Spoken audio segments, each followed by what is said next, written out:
बिस्मिल्लाहिर्रहमानिर्रहीम। अस्सलाम वालेकुम नाज़रीन, मैं हूं अहमद फवाद और आप देखते हैं मुझे मेरे यूट्यूब चैनल और फेसबुक पेज पर। नाज़रीन, पंजाबी में कहते हैं कि पानी में चाहे 100 साल मदानी चलाएं लेकिन मक्खन जो है इससे कभी भी नहीं निकलेगा। यही हालत है आजकल अपोजिशन जमातों की। मौलाना फजल रहमान साहब जो हैं आजकल वो ये गिला करते हुए दिखाई दे रहे हैं कि इन्हें शायद सच्चा प्यार नहीं मिला। बहुत अहम तफसीलात हैं। वज़ीर-ए-आज़म इमरान खान साहब की जानिब से फैसला किया गया है कि वो अब डायरेक्ट अवाम के पास जाएंगे। एक अहम इजलास भी हुआ है और ये इजलास जो है वो मंजर आम पर नहीं आया। इस इजलास में किन अहम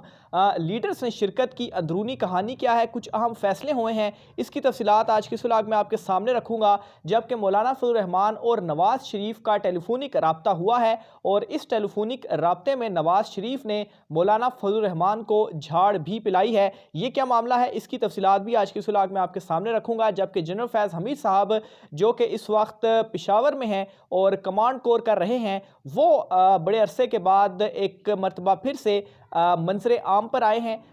इस हवाले से भी कुछ अहम और एक्सक्लूसिव तफसीलात हैं जो कि आज की सुलाग में मैं आपके सामने रखने जा रहा हूँ। सबसे पहले तो नाज़रीन मैं आपको ये डिटेल देता चलूँ कि वज़ीर-ए-आज़म इमरान खान साहब की जानिब से एक अहम इजलास जो है उसकी सदारत की गई है और इस इजलास में नाज़रीन ख़ास तौर पर जो फैसलाबाद से ताल्लुक़ रखने वाले अरकान असम्बली थे पाकिस्तान तहरीक इंसाफ के, उनकी जानिब से शिरकत की गई है और ये वही वही फैसलाबाद के अरकान हैं जिनकी जानिब से दावा सामने आया था कि इन्होंने इमरान खान साहब के ख़िलाफ़ अलम बगावत जो है वो बुलंद किया है और अपोजिशन की सफ़ों से जाकर ये मिल चुके हैं। इस मुलाकात में नाज़रीन एक तो इन अरकान की जानिब से इमरान खान साहब के सामने ये बात कही गई कि ये जो ख़बर थी, एक तो इसको वो बेबुनियाद पहले ही करार दे चुके हैं। इन्होंने ये कहा कि वो पाकिस्तान तहरीक इंसाफ को कभी नहीं छोड़ेंगे, बल्कि वो ऐसा कभी सोच भी नहीं सकते। वो कप्तान के साथ मुकम्मल तौर पर वफ़ादार हैं, तो अपनी वफ़ादारी का यकीन जो है वो उनकी जानिब से कप्तान को कराया गया। इसके अलावा इस इजलास में इमरान खान साहब की जानिब से ये भी कहा गया कि अपोजिशन जमातें जो अदम एतमाद लेकर आ रही हैं, उन्हें अदम एतमाद एक दफ़ा लेकर आने दें, फिर उसके बाद उन्हें समझ लग जाएगी जो उनका हाल जो है वो होना है। इसके अलावा नाज़रीन इमरान खान साहब की जानिब से एक बहुत अहम फैसला जो है वो किया गया है और वो फैसला ये है कि इमरान खान साहब कल विहाड़ी जो है वो जा रहे हैं और विहाड़ी में वो अवाम से खिताब करेंगे और इस खिताब के अंदर तहरीक अदम एतमाद के हवाले से बहुत अहम इंकशाफात इमरान खान साहब की जानिब से किए जाएंगे, क्योंकि तहरीक अदम एतमाद को लेकर इस वक्त जो अपोजिशन जमातें हैं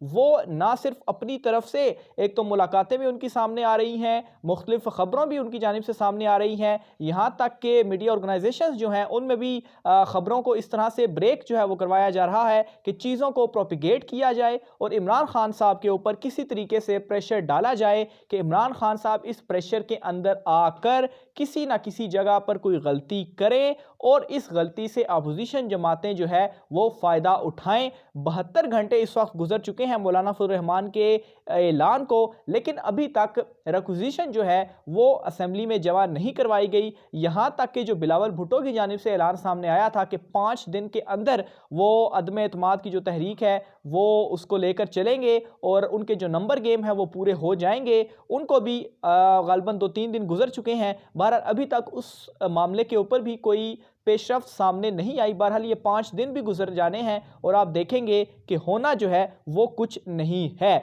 दूसरी खबर नाज़रीन, मौलाना फजल रहमान साहब का नवाज शरीफ से रब्ता जो है वो हुआ है और इस खबर को जो मीडिया में एक रिपोर्ट किया गया है वो बड़े एक रवायती अंदाज से, जो प्रेस रिलीज़ का अंदाज़ होता है कि मौलाना फजल रहमान और नवाज शरीफ का रब्ता हुआ है और उन्होंने हुकूमत को घर भेजने के हवाले से जो अज़म है उसका इजहार किया और कहा है कि इस हुकूमत को किसी तरह से घर हमने भेजना है, हमारी नंबर गेम जो है वो पूरी है। ये एक बड़ा रवायती सा जो है वो एक प्रेस रिलीज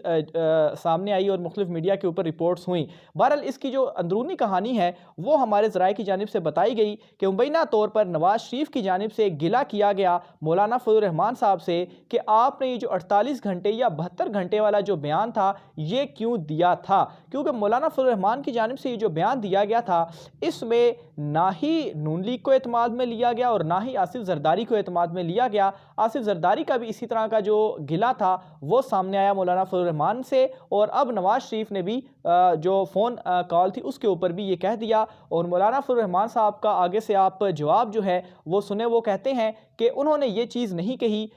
میڈیا نے جو ہے وہ اس چیز کو اس طریقے سے رپورٹ کیا، شاید ان کو جو ہے وہ یہ چیز اسی انداز میں سمجھ میں آئی ہو۔ گویا کہ مولانا فضل الرحمان صاحب یہ کہنا چاہتے ہیں کہ ان کو سچا پیار میڈیا کی طرف سے بھی نہیں ملا، اور میڈیا جو ہے وہ کہتے کچھ ہیں اور میڈیا کچھ اور رپورٹ کرتا ہے۔ حالانکہ یہ جو چیز تھی وہ پریس کانفرنس میں غالباً کہی گئی تھی، اور سب ناظرین نے سنا بھی تھا کہ مولانا فضل الرحمان صاحب جو ہیں وہ یہ اعلان کر رہے ہیں، اور اس کے بعد بڑی بریکنگ نیوز چلتی رہی، اور کسی بھی حکومتی اپوزیشن جماعتوں کی جانب سے اس کی تردید سامنے نہیں آئی کہ ہم 48 گھنٹے یا 72 گھنٹے کے اندر عدم اعتماد کی جو یہاں تک کہ ریکوزیشن ہے وہ بھی جمع نہیں کروائیں گے۔ تو یہ ناظرین اس وقت مختلف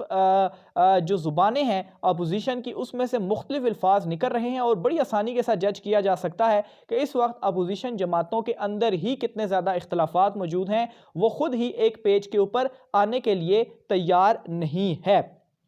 اس کے علاوہ ناظرین ایک اور اہم خبر میں آپ کے ساتھ شیئر کرتا چلوں، پشاور اٹیک جو ہوا، ہر دل اس کے اوپر جو ہے وہ افسردہ ہے۔ جنرل فیض حمید صاحب بہت عرصے کے بعد منظر عام پر جو ہے وہ آئے، اور انہیں اس وقت دیکھا گیا کہ جو لواحقین تھے، جو ورثہ تھے،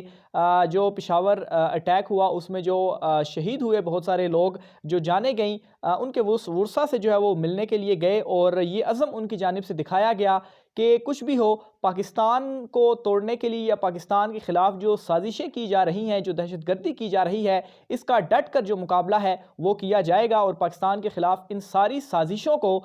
جو ہے وہ توڑا جائے گا۔ یہاں پر ایک اور اہم ایگزامپل بھی، ایک چیز جو ہے وہ میں آپ سے کہنا چاہتا ہوں کہ جب بھی اس طرح کا کوئی اٹیک، یا کیونکہ ہم نے دیکھا ہے کہ کچھ عرصے سے یہ چیزیں جو ہے وہ دوبارہ شروع ہو چکی ہیں، تو اس کے اوپر بہت سارے سوالات جو ہیں وہ انٹیلیجنس ایجنسیز کے اوپر جو ہے وہ اٹھائے جاتے ہیں۔ یقیناً سوالات جو ہیں وہ ٹھیک ہیں، اٹھتے بھی ہیں، لیکن یہاں پر ایک چیز یہ بھی ذہن میں رکھنی ہوتی ہے کہ جو ہماری انٹیلیجنس ایجنسیز ہیں وہ بیک اینڈ پہ ہمیں اس طرح سے بھی دیکھنا چاہیے کہ ایسے بہت سارے واقعات ہوتے ہیں